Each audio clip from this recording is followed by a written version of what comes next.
अंशुल त्यागी जी। राधा राधा। राधे राधे महाराज जी। महाराज जी, मेरा सवाल है कि कई बार इंसान की जिंदगी में अचानक बहुत सारी जिम्मेदारियां आ जाती हैं, जिसके चलते सब भूलकर बस पैसा कमाना, परिवार चलाने में लग जाता है। ऐसे में अब उस व्यक्ति को कैसे भगवत प्राप्ति होगी और कैसे वो इस मार्ग पे आगे बढ़ सकता है? परिवार के सदस्यों को भगवान का स्वरूप समझो। उसमें भगवान है ना। बिना भगवान के कोई एक कदम भी नहीं चल सकता। भगवान पावर है, जैसे आपके अंदर है ना, तो आपका जो ढांचा है ये आप नहीं है। ये मनुष्य शरीर रूपी ढांचा आप नहीं है। इसमें परमात्मा का पावर जो है वही चलन फिलन डलन हलन, अगर वो ना हो तो इसका बड़ा अनादर किया जाता है। शरीर को गाड़ दिया जाता है, फेंक दिया जाता है, जला दिया जाता है, नहीं कर दिया जाता। तो परिवार में जो हमारी पत्नी है, जो हमारे पुत्र हैं, जो हमारी बेटी है, जो हमारे परिवार के जन हैं, वो हमारे भगवान उनमें विराजमान है। नाथ सकल संपदा तुम्हारी, मैं सेवक समेत सुतनारी। और उनकी सेवा के लिए, जैसे हम मंदिर में भगवान की सेवा करते हैं, ऐसे तुम पत्नी में, पुत्र में, माता पिता में, बेटी में, परिवार में भगवान की भावना करो और खूब मेहनत से धन कमाने की चेष्टा करो। प्रारब्ध के अनुसार धन आता है, अपनी चेष्टा के अनुसार नहीं आता। कोई बहुत मेहनत करते हैं, बहुत थोड़ा लाभ होता है। कोई बहुत कम मेहनत करते हैं, बहुत लाभ होता है। कोई बहुत कम दिमाग के होते हैं लेकिन करोड़ों पर खेलते हैं। कोई बहुत दिमाग वाले होते हैं लेकिन खाने को भी नहीं होता। इसमें पूर्व का प्रारब्ध काम करता है। तो नाम जप तो कर सकते हैं ना, राधा राधा रटते हुए, अंदर राधा राधा जपते हुए हम कोई भी कार्य करें, और जो कार्य करें वो भगवान को समर्पित कर दें, और जिनके लिए कार्य कर रहे हैं वो सब भगवान के ही स्वरूप हैं, ऐसा माने तो गृहस्थी में रहते हुए भगवत प्राप्ति हो जाए। है कठिन, है ना।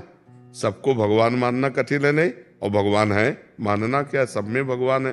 पावर तो वही है, उनके बिना कोई एक कदम नहीं चल सकता, एक पलक नहीं झपक सकती। वही तो विराजमान है अंदर। देखो ना, नाचते नाचते लोग मर जाते हैं। भगवान अंतर ध्यान हो गए तो ढनंग गया शरीर। अभी नाच रहा था, अभी ढनंग गया। तो हमें विचार करना है कि सब में भगवान विराजमान है।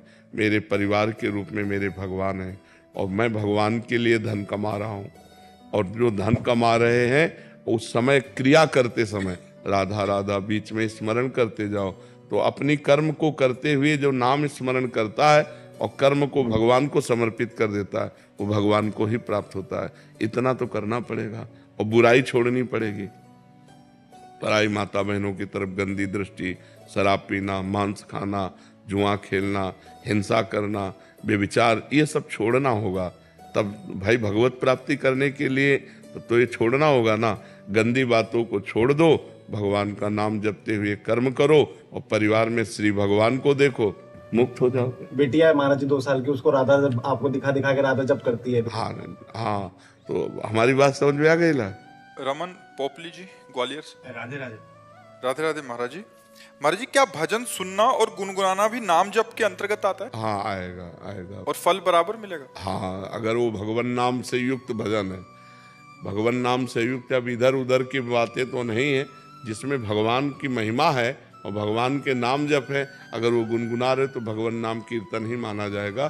कीर्तन और जप का एक ही फल होता है। मैं गाड़ी चलाते में या बैठ में काम करते में उसको हम सुनते रहते हैं, गुनगुनाते हैं। बिल्कुल, हाँ बिल्कुल ठीक ही है, बिल्कुल।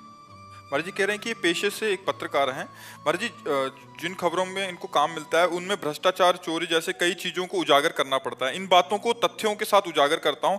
कई बार कार्रवाई हो जाती है लोगों पे जिनके खिलाफ किया होता है, वो सस्पेंड हो जाते हैं, जेल हो जाती है। जब कार्रवाई होती है तो लोग मेरे को कोसते हैं, गाली देते हैं। ऐसे में मेरे जीवन और परिवार में कोई अंतर नहीं आने वाला। काम करता रहूं या? हाँ, काम करते रहना चाहिए और बिल्कुल कठोर रहना चाहिए। हाँ, ये जरूर है कि अपनी किसी वासनावश किसी को नीचा दिखाना वो आपके लिए हानिकारक हो जाएगा। अगर वो नीचा आचरण करता है और आप उसको प्रकाशित करके उसको दंड दिलाते हैं तो इसमें आपको कोई परेशानी नहीं। लेकिन आप किसी लोभवश या ईर्ष्यावश किसी को नीचा दिखा दें तो फिर वो आपका अपराध बन जाएगा। जी महाराज जी, कहीं मुझे लगता है कि लोग गलत कर रहे हैं, कुछ लोगों गरीबों को लूटा, उसका मैंने खुलासा किया तो उन लोगों को जेल तक हुई है। हाँ बिल्कुल ठीक है, बिल्कुल ठीक है, होना चाहिए, बिल्कुल ठीक। उसमें तुम्हें कोई अपराध नहीं लगेगा, उसमें कोई अपराध नहीं लगेगा। जो नीच प्रवृत्ति के नीच आचरण कर रहे हैं उनको उजागर करना तो आपका कर्तव्य। अपने अपने कर्तव्य पालन में डटा रहे, इसमें कोई बात नहीं, इसमें कोई दोष नहीं है। मान लो कोई ऐसा कार्य कर रहा है जो समाज के लिए बड़ा हानिकारक है, कि दूसरे के लिए दुखद है, आप उसे उजागर करते हैं, उसे राष्ट्रीय कानून के अनुसार दंड दिया जाता है, तो उसमें आपको कोई दोष नहीं लगेगा, आपको कोई दोष। आप अपने कर्तव्य का, पत्रकार होने का जो है कार्य निर्वाह कर रहे हैं, उसमें कोई। लेकिन घूस लेकर, पैसा लेकर या किसी भय प्रलोभन ईर्ष्या आदि के बस ये न करें। हाँ, मतलब झूठ खबर न छापे, सत्य बात जो आपने कहा तथ्य के सहित उजागर करके फिर उसे दंड मिलता है तो आपको कोई अपराध नहीं उसमें।